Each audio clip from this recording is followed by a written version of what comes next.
Welcome to Milford Regional Medical Center. I'm Donna Boynton, Public Relations and Community Benefits Coordinator here. Tonight we have with us Dr. Dost Sarpel, our infectious disease specialist.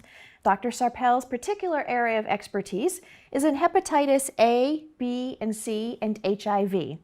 Dr. Sarpel is board certified in infectious disease, and he completed a viral hepatology fellowship at the Icahn School of Medicine at Mount Sinai in New York. Dr. Sarpel practices here at Milford Regional. Tonight he's going to speak with you about hepatitis, the signs, the symptoms, who's at risk, and the treatments for the disease. Dr. Sarpel. As Donna mentioned, I'm practicing here. I actually just joined Milford Regional Physicians Group about a year ago, so I've been here for a year. I came from New York where I did my hepatitis training there. And I'm excited to be here. So we'll get started. If you have any questions, feel free to ask. So why is hepatitis important? Well, it's because you may be seeing some of these headlines: hepatitis A infection soaring in the US, in different states, the opioid crisis causing the hepatitis C outbreaks. New York Times has reported on it. There's been increased homelessness in this country that's driving the hepatitis A outbreaks here. And unfortunately, we're not screening patients for hepatitis C, so this has sort of been a silent epidemic here in the United States. So my goal of this talk is to explain what hepatitis is, how are the different viruses different that I'm going to talk about, how do you get them, and then is there treatment or can you be vaccinated? So what is hepatitis? Hepatitis actually is just a medical term that means inflammation of the liver, and many, many different things can cause it. So viruses are one. I just put up the three most common ones up there: hepatitis A, B, and C, and those are the ones I'm going to be talking about. But many different viruses can cause hepatitis. Obviously, alcohol can cause hepatitis, and that's probably the one that you're the most familiar with.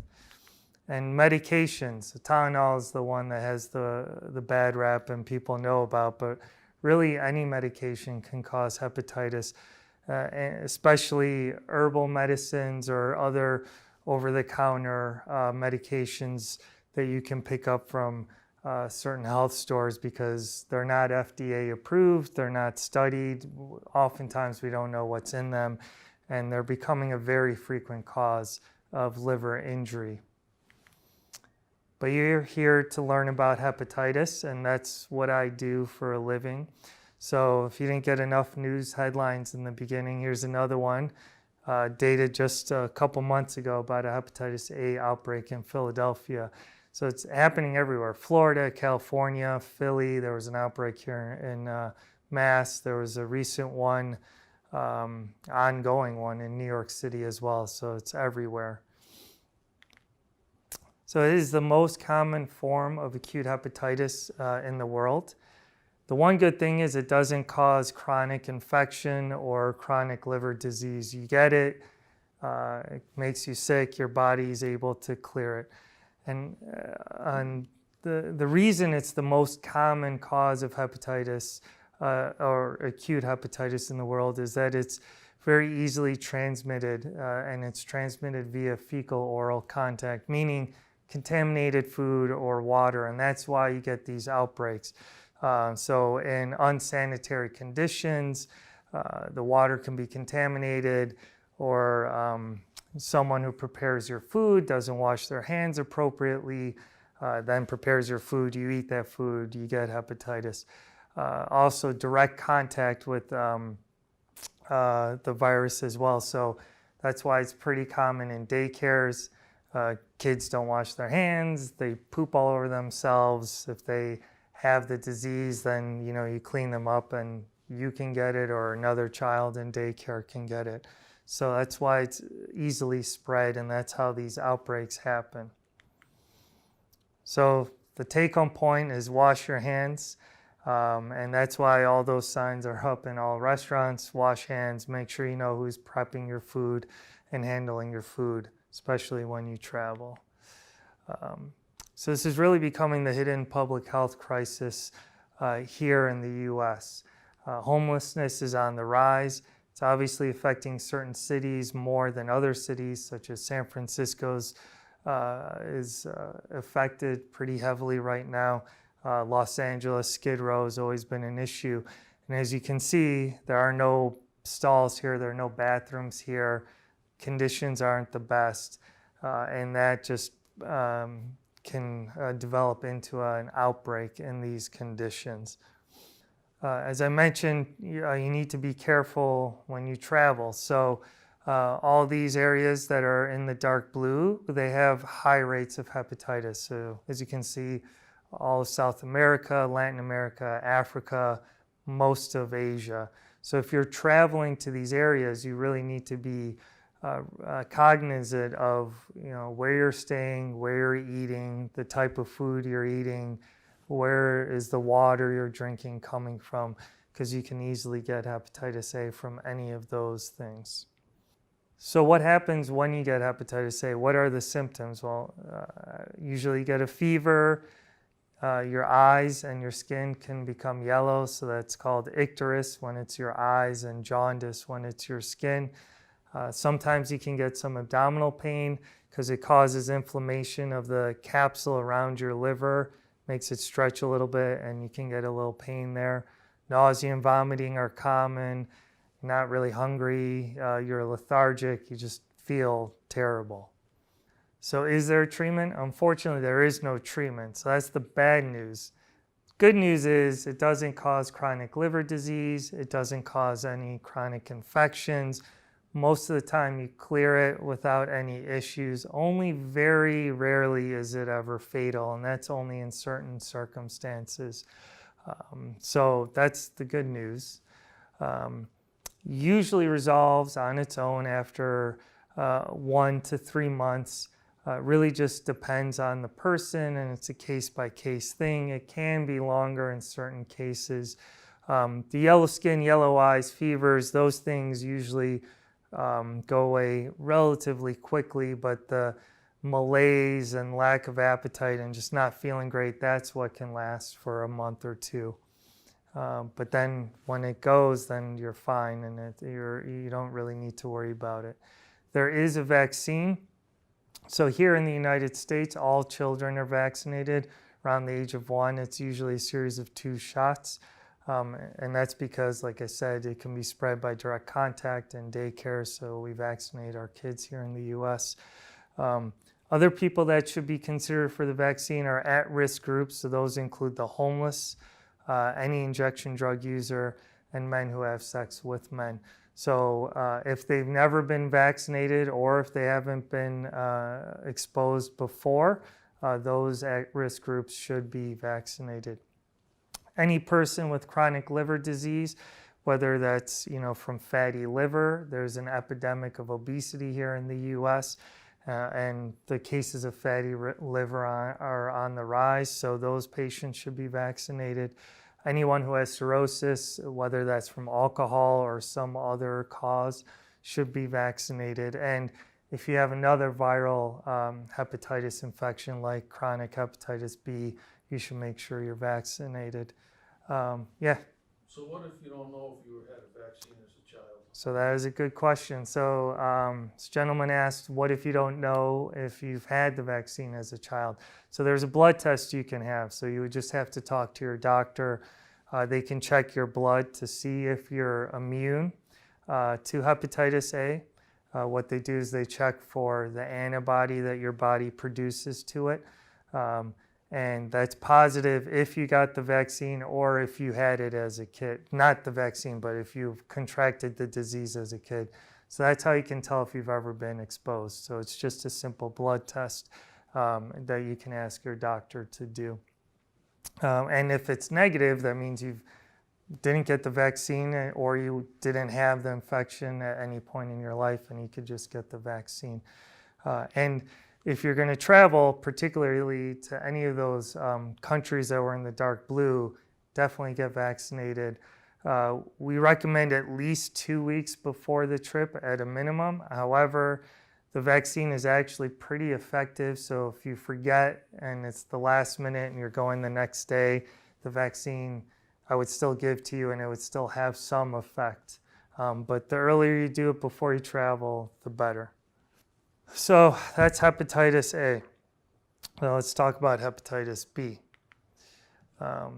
It's actually fairly common. So around 250 million people in the world have active hepatitis B. That means they're exposed to the virus and the virus is still in their system and it's active and you can detect it reproducing.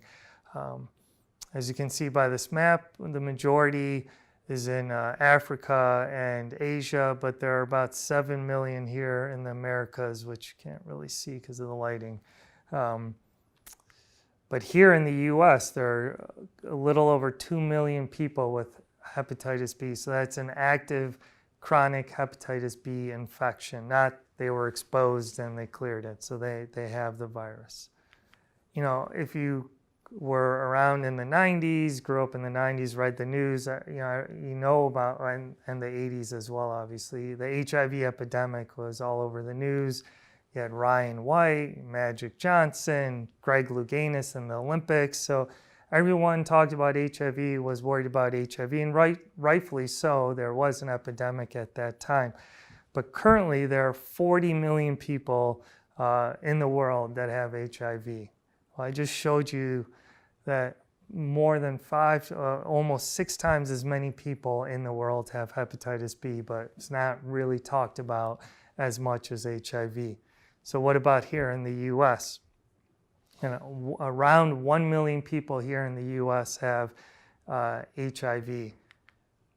Twice as many have hepatitis B, but how often is hepatitis B in the news? How often do they talk about donations for finding a cure for hepatitis B or treatment for hepatitis B? It's like bupkis. Everyone talks about HIV. Again, it's important, but there are twice as many people with hepatitis B, and that really should be talked about.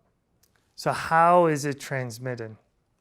So in the world, mother-to-child transmission is probably the most common. So, you know, in Asia, if you're a pregnant mother and you have hepatitis B and you aren't on treatment, you give birth. If that child doesn't get some form of treatment, it's almost not 100%, but greater than 90% chance that that child is going to contract hepatitis B, and that's going to cause a lifelong infection. Close personal contact is another way it can spread.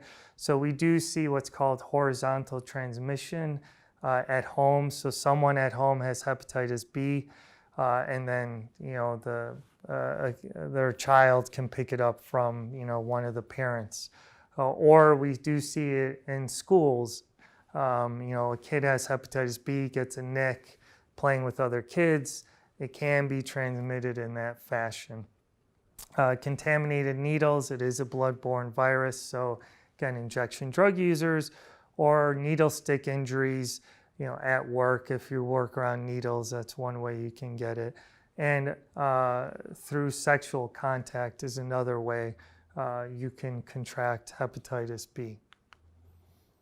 So what are the symptoms? So usually when you contract hepatitis B, oftentimes the person doesn't mount a response. So they don't always have symptoms, but if they do, it's similar symptoms because again, it's just inflammation of your liver. So yellow skin, yellow eyes, nausea, vomiting, fever, abdominal pain. The difference between hepatitis A and hepatitis B is that hepatitis B can cause a chronic infection. And if you have chronic hepatitis B, you don't have any symptoms. Luckily, most people who are exposed to the virus don't get a chronic infection. So adults, if you're exposed to the virus, 95% chance your immune system is going to handle it and it won't be a big deal. The people that are at risk are infants. So like I said, being born to a mother who has hepatitis B, the vast majority of infants develop chronic disease, young children, people whose immune systems are compromised for any reason, whether that's HIV or certain medications. Those are people that are at risk of developing chronic disease.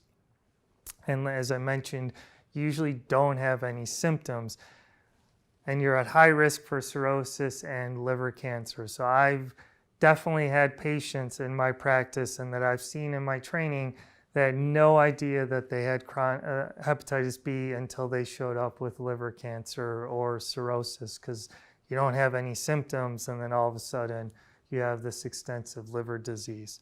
So that's why it's important to be screened. So you need to know, are you at risk? So these are some graphics from the CDC and other health websites. So again, around 2 million people in the US have the disease. It's easily spread. That's because it's bloodborne. It can survive outside the body for at least 7 days, maybe longer. HIV does not survive outside the body. So if you bleed on something, that the HIV virus is going to die fairly quickly. Not so for hepatitis B. It can linger, and that's why it's easily spread through direct contact or anything that gets blood on it.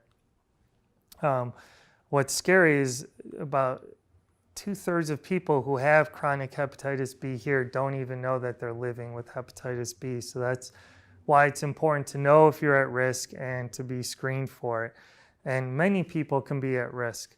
So, someone from Asia, someone who has their immune system compromised because they have HIV, someone who has multiple sexual partners may not be using protection, IV drug user, but also someone who has diabetes, because that can also affect your immune system.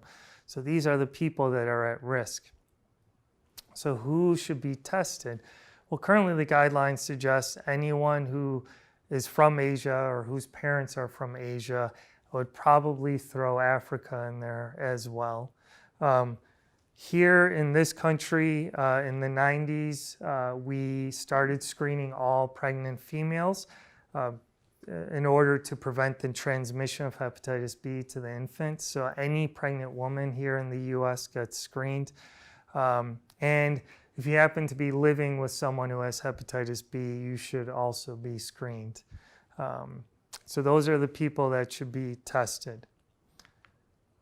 So the good news is it is preventable. There is a vaccine for hepatitis B. There's actually 2 of them out there. One is a series of 3 shots. That's the older one. A newer one just came out a couple years ago, and that's just a series of 2 shots.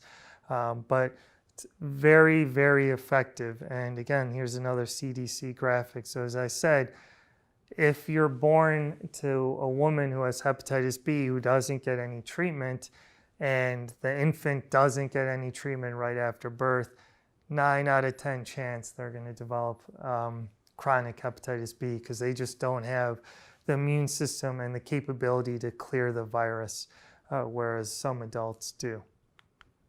So is there treatment for hepatitis B? So the short answer is yes, there's treatment.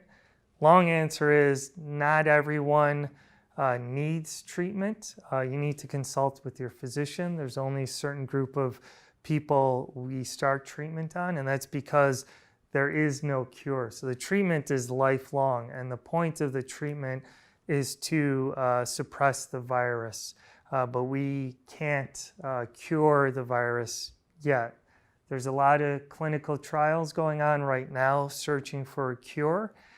There's been some good data coming out, and potentially in the next 5-10 years or so we might have a cure for hepatitis B, but right now we don't. So the treatment is to really control the virus, and that's why you're on it lifelong, and that's a conversation that needs to be had with a knowledgeable provider to know whether or not you should be started.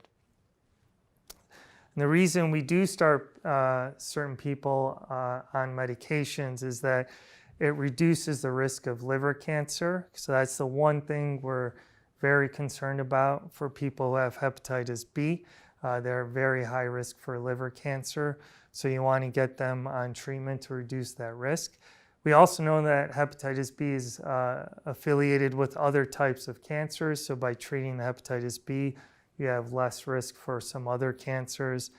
Cirrhosis, which is just significant scarring of the liver. So it's like there are different stages of scarring of the liver. Cirrhosis is sort of that last stage or stage 4.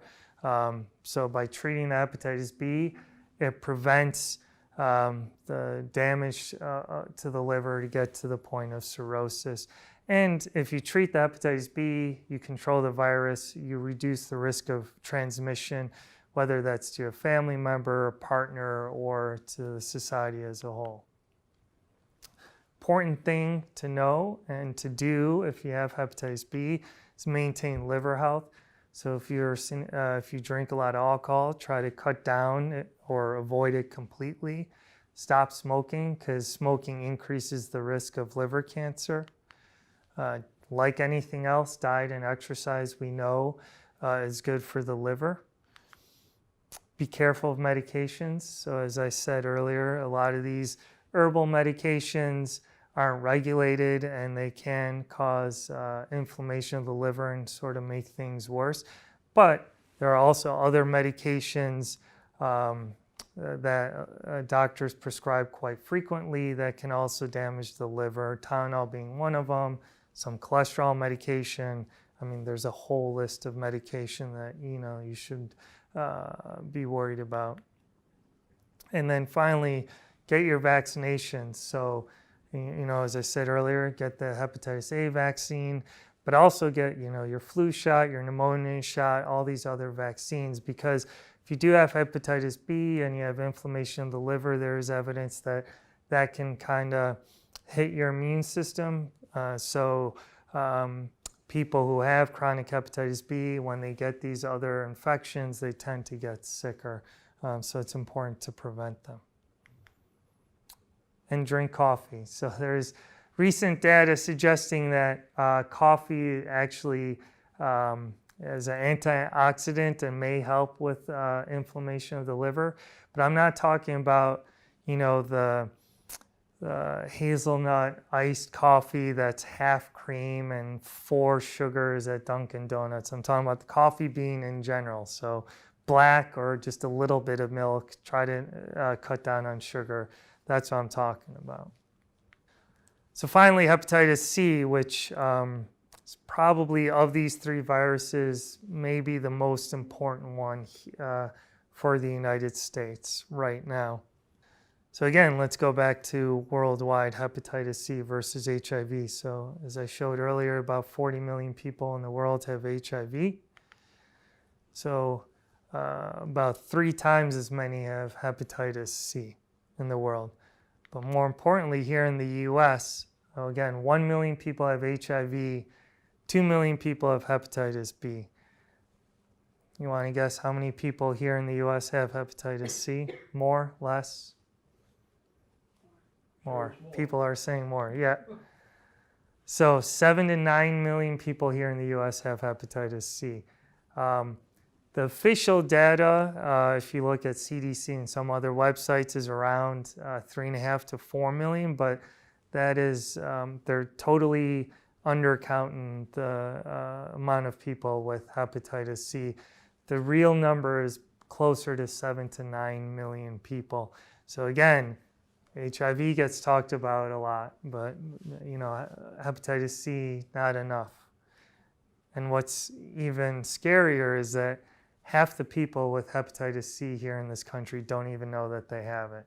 So they're walking around with hepatitis C oftentimes for decades without realizing till someone finally thinks of screening them. So this is the problem though. So what do you think of when you hear hepatitis C? So this is the problem here in this country, and that's what I'm hoping that this talk sort of fixes and gets people to think about. So when people tend to hear hepatitis C, they think of Woodstock, the Love Generation, rockers like Steven Tyler who have had it, Pamela Anderson had it.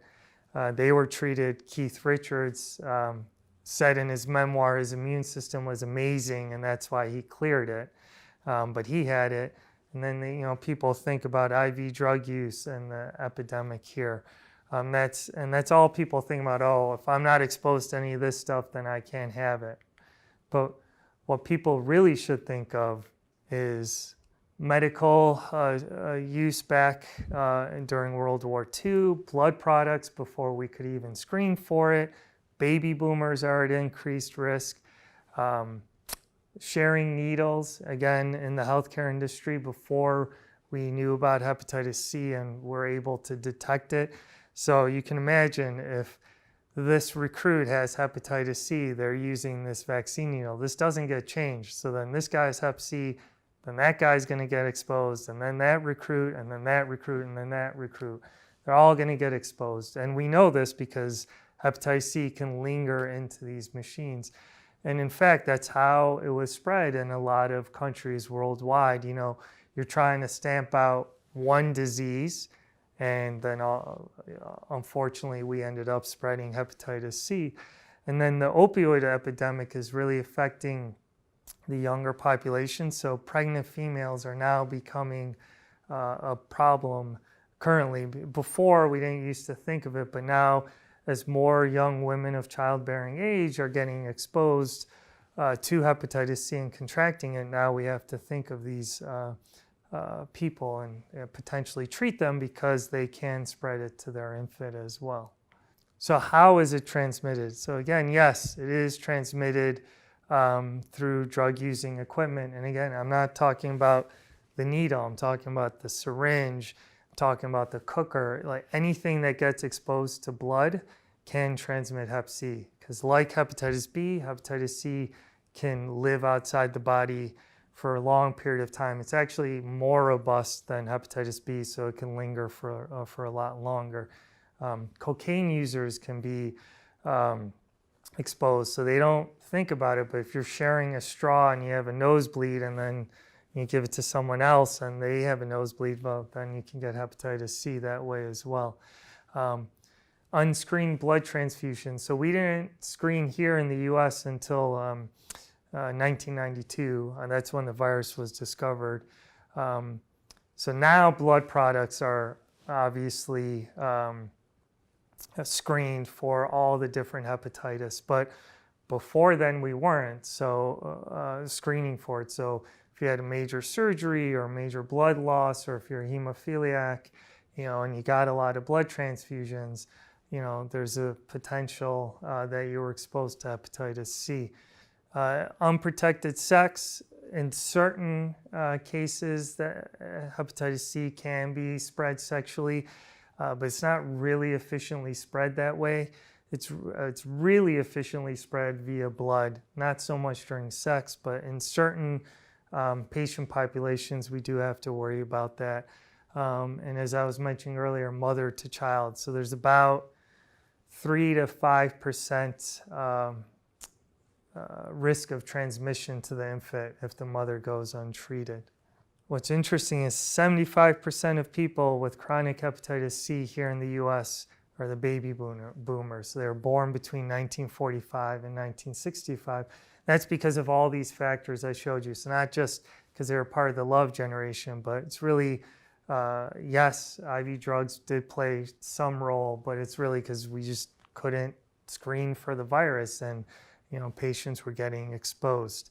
Now, what we're seeing is the opioid crisis is really driving the epidemic. So there's really two populations we really worry about with hepatitis C now. So one is people born between 1945 and 1965, and the CDC recommends that anyone born between those years gets tested, no matter what their risk factors are. They could say, "Doc, I never did any drugs in my entire life," but if they were born in those years, they should be tested because they may have been exposed some other way. And then the other group of people we're concerned about are people typically younger than 30, and that's because of the opioid epidemic. So if you look at these maps, so this map here is narcotic overdose mortality rates between 2013 and 2016. And so dark green is bad. And as you can see, Appalachia is really bad, but a lot of the states are affected. This map is the burden of hepatitis C during similar times. So as you can see, bright red more in the Appalachia states. So this, really this map mirrors this map, and that's what's driving the current epidemic of hepatitis C. There's been a 350% increase in new infections since 2010, and this is just going up. And, this data stops at 2016, but that has increased over the last couple of years. And again, we're seeing this in young people, so less than 30, and generally in suburban and rural communities. So yes, it's increasing in urban centers like New York and San Francisco, but the places that are hardest hit are areas of West Virginia, Tennessee, Kentucky, Indiana. Those are the areas that have been hardest hit. And those are the areas we need to focus on testing people and getting treatment to them. So what are the symptoms? So if you've been exposed to hepatitis C, odds are you're going to develop chronic infection. So 70 to 80% of people who get exposed develop chronic disease. So Keith Richards is lucky. He's one of the 20% of people that were able to clear it on their own.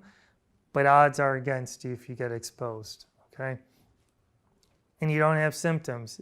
So, hepatitis B, if you get exposed, sometimes, in the acute stage, you can get symptoms. A lot of times, when you get exposed to hepatitis C, you don't really have symptoms. Some people do, but vast majority of people don't. And that's concerning because you can walk around not knowing that you've ever been exposed. And 20% of people who are chronically infected eventually develop cirrhosis. So, this is a normal healthy liver here, a diagram of a normal healthy liver, and this is a cirrhotic liver. It's shrunken, it's harder, it's scarred up. That can cause a lot of problems from bleeding vessels in your esophagus because pressure gets backed up in your blood vessels to liver cancer, and that's what we really worry about. It doesn't happen overnight. You have to have the virus for 20 to 30 years, but again, 20% of people develop cirrhosis. And as I mentioned, you're at increased risk for liver cancer. But it's not just liver cancer. What we're finding out about hepatitis C is it causes all sorts of problems. So we know someone with hepatitis C is at a higher risk for death from any cause.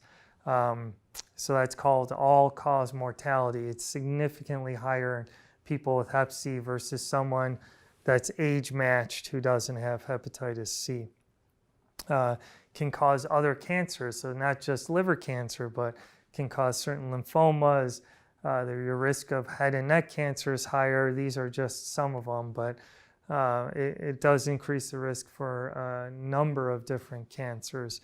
And we know that it also increases the risk for coronary artery disease. It's probably through the amount of inflammation that it causes within your body. But the good news is, unlike hepatitis B, hepatitis C can be cured. So the treatment nowadays is actually extremely effective. So before, I would say, 5-7 years ago, the treatment was not the best. It was an injection called interferon.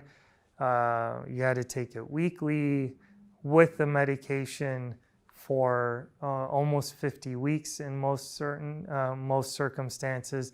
And even then, you aren't guaranteed of being cured. And it made you sick as a dog. So it really wasn't the best treatment. But recently, there's been an explosion of drugs, and now cure rates are great. Most people have about a 95% chance of cure, if not higher. And it's usually just 2 to 3 months of medication. So currently, these are the two most common ones that we use. This one is called Epclusa. It's one pill once a day, usually for 3 months. This one is called Mavorite. They're different pharmaceutical companies, so I'm not plugging one over the other. This is a blister pack, so it's 3 pills once a day, but it's only 2 months. So they're equally effective, and their side effect profile is pretty much the same.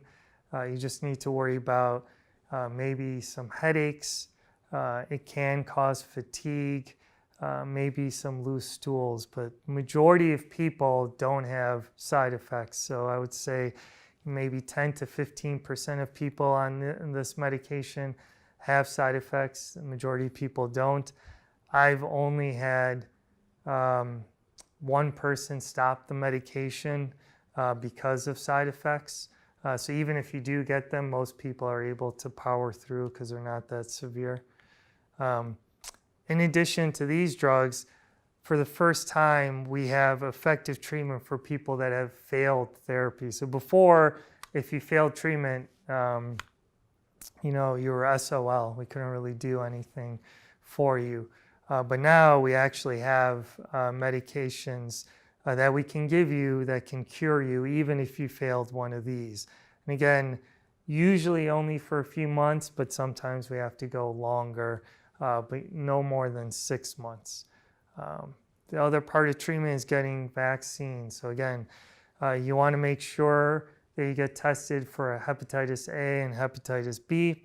And if you aren't immune to those viruses, you definitely should get the vaccine, because if you get one of those on top of your Hep C, it can cause a real problem. The good news is your liver does have some ability to regenerate. So even if you do develop significant scarring of your liver, if you cure the Hep C, your liver can regenerate, can get some of its function back. In addition to that, if you cure your Hep C, you greatly reduce the risk of liver cancer. But again, just like with the hepatitis B, you need to maintain liver health. So, don't drink, try to diet and exercise, weight loss, all those things help. So who should be treated? That's an easy answer. Everyone should be treated, no matter what the insurance companies say or other people say. If you have hepatitis C, you should seek treatment. Obviously, come see me. I'm more than happy to see you and start you on treatment. And it doesn't matter if you're currently using drugs. There is plenty of data showing that people who use drugs have the exact same cure rates as people who don't use drugs.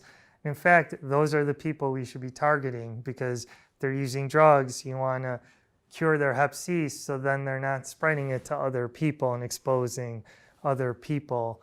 And in fact, some centers are using safe injection, or some cities are using safe injection centers or needle exchange centers to try to capture that patient population.